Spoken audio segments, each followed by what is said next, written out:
이 아침에 살펴볼 하나님 말씀은 시편 16편 말씀입니다. 시편 16편 1절에서 11절까지 말씀 함께 교독하고 살펴보도록 하겠습니다. 시편 16편 1절에서 11절 말씀 교독할 텐데요. 제가 먼저 읽고 마지막 절은 함께 읽도록 하겠습니다. 하나님이여 나를 지켜주소서. 내가 주께 피하나이다. 게아레데 주는 나의 주님이시오니 주밖에는 나의 복이 없다 하였나이다. 땅에 있는 성도들은 존귀한 자들이니 나의 모든 즐거움이 그들에게 있도다. 다른 신에게 예물을 드리는 자는 괴로움이 더할 것이라. 나는 그들이 드리는 피의 전제를 드리지 아니하며 내 입술로 그 이름도 부르지 아니하리로다. 여호와는 나의 산업과 나의 잔의 소득이시니 나의 분깃을 지키시나이다. 내게 줄로 재어준 구역은 아름다운 곳에 있으며 나의 기업이 실로 아름답도다. 나를 훈계하신 여호와를 송축할지라. 밤마다 내 양심이 나를 교훈하도다. 내가 여호와를 항상 내 앞에 모시며 그가 나의 오른쪽에 계심으로 내가 흔들리지 아니하리로다. 이러므로 나의 마음이 기쁘고 나의 영도 즐거워하며 내 육체도 안전히 살리니 이는 주께서 내 영혼을 소홀히 버리지 아니하시며 주의 거룩한 자를 멸망시키지 않으실 것임이니이다. 함께 읽겠습니다. 주께서 생명의 길을 내게 보이시니 주의 앞에는 충만한 기쁨이 있고 주의 오른쪽에는 영원한 즐거움이 있나이다. 아멘. 감사합니다. 여러분은 지치고 또 힘들 때 보통 누구를 찾아가십니까? 아니면 특별히 힘들 때 찾게 되는 어떤 장소가 있으십니까? 우리는 삶에서 지치거나 어려운 일이 있거나 힘들 때 쉼을 위해서 아니면 위로를 받기 위해서 찾게 되는 사람이나 또 장소가 있습니다. 보통 다른 사람들을 만나는 것에서 회복을 잘 경험하는 분들, 외향적인 사람이라고 하죠. 그런 분들이라면 사람을 찾게 되는 편이고, 사람보다 혼자 좀 시간을 충분히 갖고 정리를 하는 어떤 내향적인 분들은 장소를 찾기도 합니다. 이런 점에서 여러분은 삶에서 지치고 힘들 때, 어려운 일이 있을 때 어떤 사람 혹은 어떤 장소를 찾게 되십니까? 이렇게 누군가를 의지하고 또 회복의 시간을 갖는 것은 참 지혜롭고 좋은 일입니다. 지혜롭게 사람을 통해서도 회복을 경험하고 또 회복의 장소를 잘 찾는 것도 아주 좋은 일입니다. 자, 그런데 어떤 상황에도 결국 한 가지 결론은 분명하다는 것을 우리는 이미 체험적으로 잘 알고 있습니다. 우리가 지치고 힘들고 어려운 일이 있을 때 최소한 우리가 하나님의 백성, 그리스도인이라면 어떤 경우에도 어떤 사람이나 어떤 장소가 우리에게 가장 완벽한, 온전한 회복을 주지는 못한다는 것입니다. 사람을 찾고 장소를 찾아도 또 거기서 충분한 회복을 또 쉼을 누린다 할지라도 결국 완전한 회복은 불가능하다는 것 이미 우리가 잘 알고 있습니다. 상당히 큰 회복은 줄 수 있지만 결국 우리의 회복의 핵심은 사람이나 장소에 있지 않다는 것이죠. 결론은 여러분 모두 잘 아실 거라고 믿습니다. 바로 우리 그리스도인들의 가장 완전한 회복은 다른 누구가 아니라 하나님을 만날 때, 그리고 하나님과 함께하는 장소에서 가장 온전하고 또 완벽하게 이루어진다는 사실이죠. 오늘 우리는 바로 이 중요한 사실을 함께 읽은 이 시편에서 다시 한번 확인하게 되고 그것을 마음에 새기게 됩니다. 어제 새벽 예배에서 참여하신 분들이나 영상으로 보신 분들은 기억하실 텐데 시편 15편의 내용을 함께 정리했습니다. 어제도 잠시 제가 설명을 드렸는데 시편 15편부터 우리는 새로운 어떤 시편의 묶음을 시작하게 된다는 것을 설명했습니다. 특히 이제 시편 15편부터 24편에 이르는 이 새로운 묶음의 주제는 이런 것이죠. 사람들에게는 거절당하지만 하나님께는 완전한 가장 큰 환영을 받은 단 한 사람, 예수 그리스도와 그 예수 그리스도 안에 거하는 사람들이 누릴 수 있게 되는 그 완전한 복에 대한 설명이라는 것, 이것을 우리는 이미 어제 15편을 시작하면서 함께 나눴습니다. 자, 이렇게 시작된 시편 15편에서 우리는 하나님의 임재 안에 과연 영원히 거할 수 있는 자격 있는 그 사람은 누구인가에 대해서 함께 살펴봤습니다. 특히 하나님의 임재 안에 거하는 사람은 세상의 삶의 자리에서, 우리가 살아가는 삶의 자리에서 사실은 완전한 윤리적인 삶을 살아야 하는데, 우리의 삶의 터전에서 정말 거룩하고 온전한 삶을 반드시 살아야만 하나님의 임재 가운데 하나님과 함께 사는 것이 가능한데, 사실 인류의 역사를 돌아보면 오직 예수 그리스도만이 그 삶을 사셨고, 그래서 우리는 우리의 힘과 능력이 아닌 오직 그분 안에서, 예수 그리스도의 은혜 안에서 이 삶, 하나님과 함께하는 삶을 살 수 있게 되었다는 것을 어제 내용을 통해서 정리했습니다. 자, 이 시작 내용에 이어서 오늘 우리가 함께 읽은 본문은 이렇게 하나님 안에 하나님과 함께 살 수 있게 된 그 한 사람, 예수 그리스도가 실제로 하나님의 임재 안에서, 그러니까 하나님과 함께 살면서 누리게 된 복이 무엇인지를 굉장히 구체적으로 설명하고 있습니다. 그리고 어제의 결론과 마찬가지로 이 완전하신 예수 그리스도를 따라가는 사람에게, 그분을 따라 사는 사람에게 이 예수 그리스도가 누리는 복이 사실은 우리에게도 약속되었다는 것, 이것이 오늘 시편의 결론이 될 수 있습니다.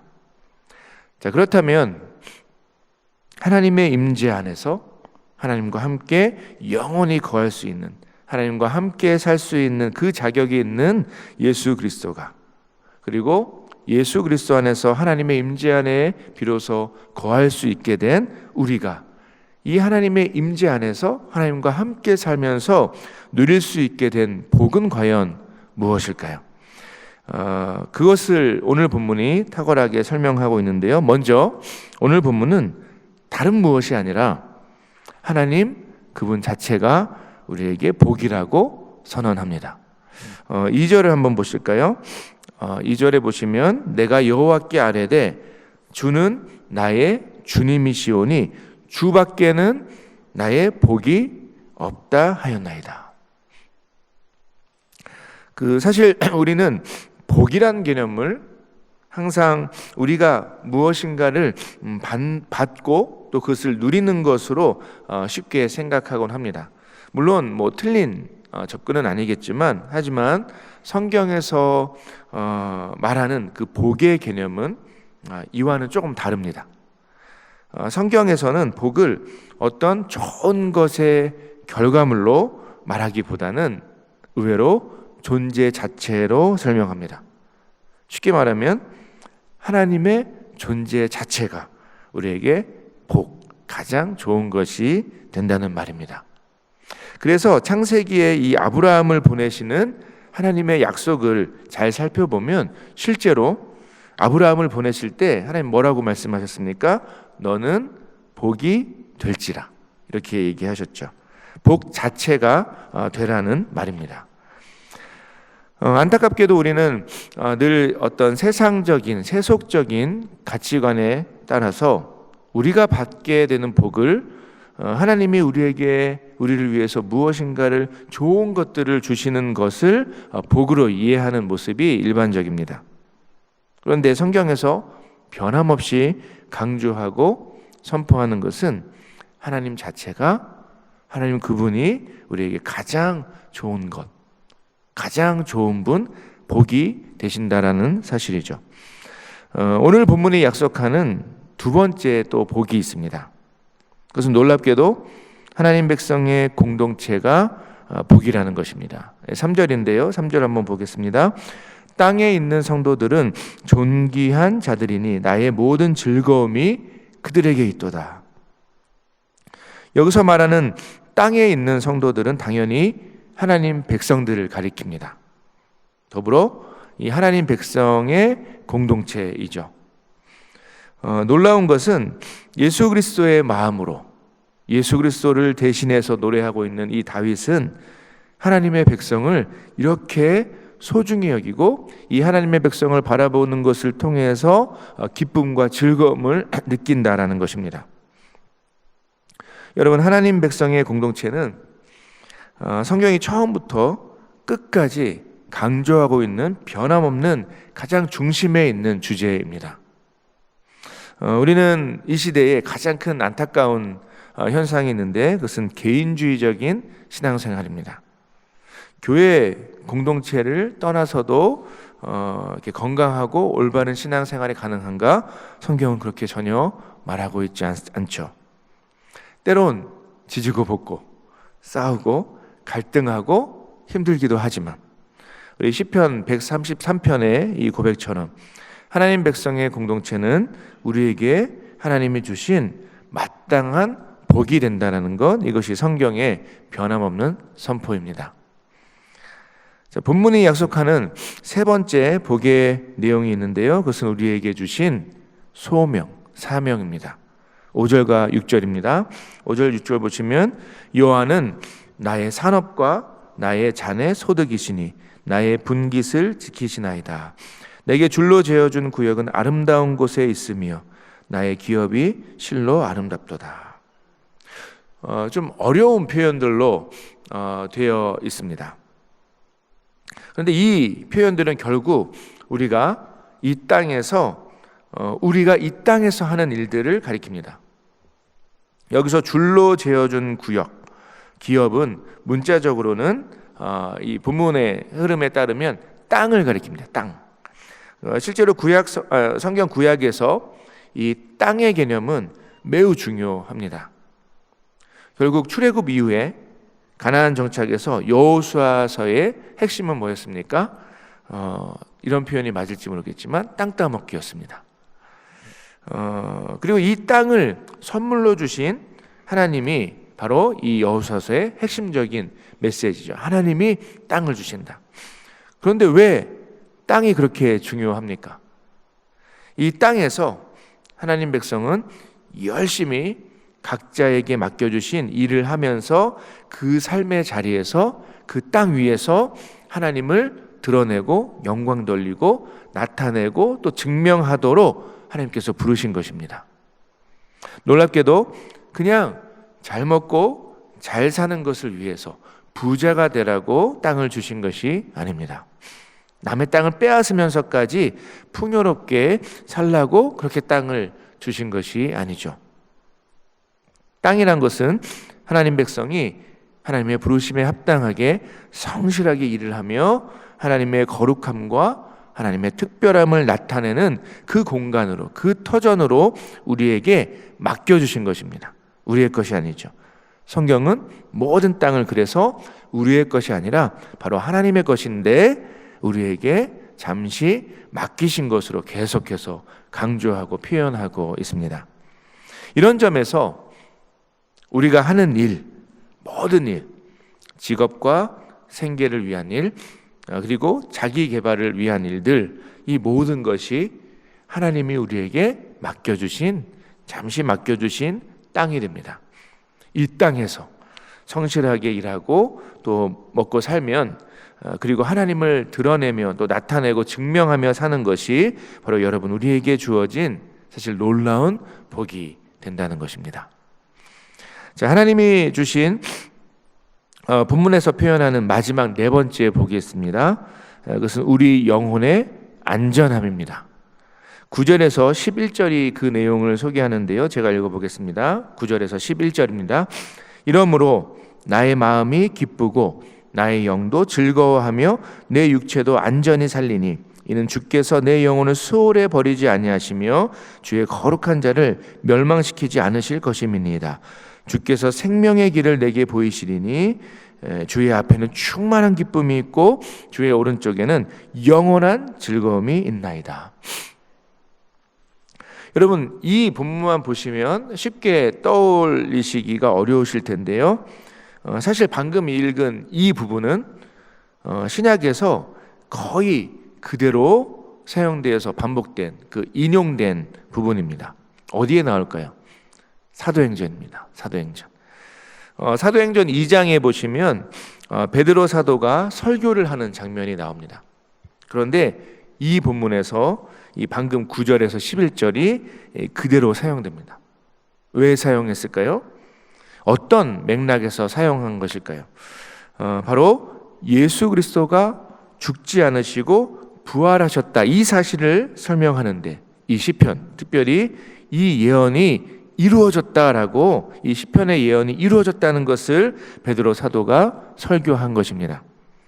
결국 오늘 본문에서 방금 읽은 이 9절에서 11절의 내용은 예수 그리스도의 부활을 예고하고 예언하는 본문이라고 할 수 있죠. 다윗은 내 육체도 안전히 살리니 내 영혼을 수월에 버리지 아니하시며 멸망시키지 않으실 것이다 라고 고백합니다. 하지만 이 고백 자체는 다윗에게는 그대로 적용되지 않았습니다. 왜 그렇죠?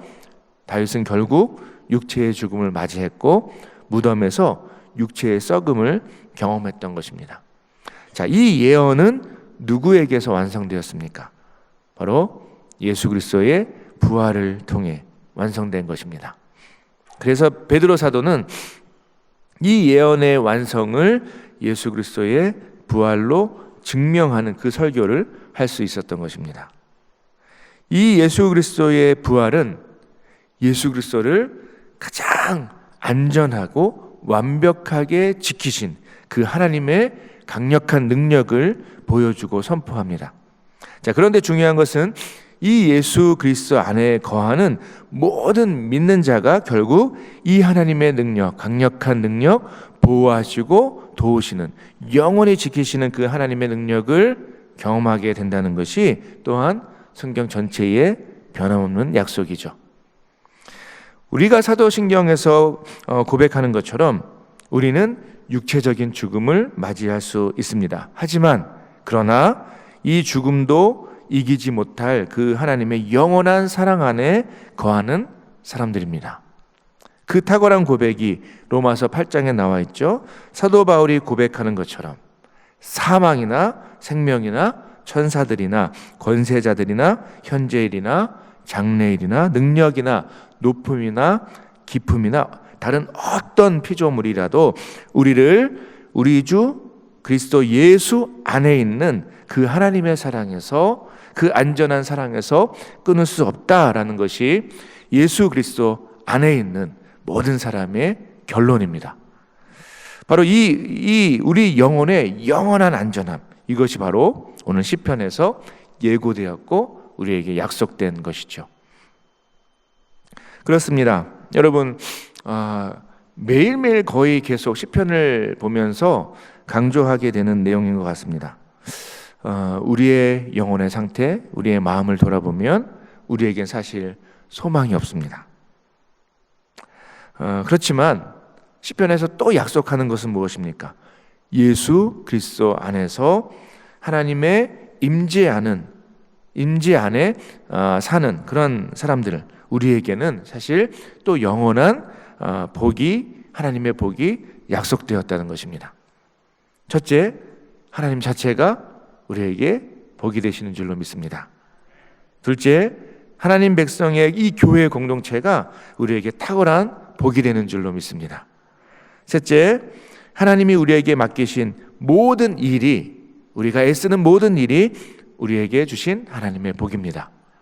그리고 넷째, 가장 중요한 거, 하나님이 우리를 영원히 안전하게 죽음도 막지 못할 그 안전함 가운데 지키신다는 것이 우리의 영원한 복이 되는 것이죠.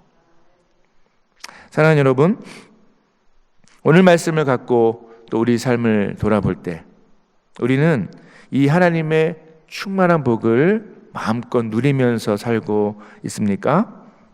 여러분, 우리에게는 정말 이 복에 대한 믿음이 필요합니다. 세속적인 복, 잘 먹고 잘 살기 위한 복이 아니라 이 성경의 약속을 따라서 우리에게 주어진 복을 가리킵니다. 이 믿음의 고백을 따라서 이 복을 갈망하면서 살아가야 한다는 것이죠. 여러분, 하나님이 우리에게 복 자체가 되십니다. 힘들고 지칠 때 하나님께 나아가는 것이 우리에게 영원한 기쁨이 되는 것이죠. 교회 공동체를 소중히 여기고 그 안에서 즐거워하는 것이 여러분 회복의 힘이 됩니다. 우리에게 주어진 일을 최선을 다해 감당하며 하나님을 삶에서 드러내는 것이 우리의 기쁨이 되는 줄로 믿습니다. 그리고 어떤 상황 속에서도 또 힘들고 지치고 무너져도 결국 우리의 영혼의 안전함을 지키시는 그 하나님을 바라보며 새로운 힘과 용기를 내는 것이 우리의 힘과 능력의 근원이 되는 것이죠. 사랑하는 여러분, 기대하고 바라기는 오늘 이 아침 그 믿음 안에서 진짜 복을 다시 한번 누리는 이 새벽 아침 되기를 간절히 소원합니다. 혹시라도 현재 삶의 무게에 어려움에 상황에 지치고 무너진 그런 분들이 계시다면 이 아침 주님께서 부어주시는 이 풍성한 복을 이 말씀의 약속 가운데 다시 한번 붙잡고 그렇게 기도하는 가운데 이 하나님의 복을 마음껏 누리는 그런 이 새벽 아침 되기를 간절히 소원합니다. 기도로 좀 설교를 마치겠는데요. 우리 매주 함께 고백하는 것처럼 매일 고백하는 것처럼 우리의 입술을 열어서 우리의 마음을 열어서 함께 주님께 기도하며 나아갔으면 좋겠습니다.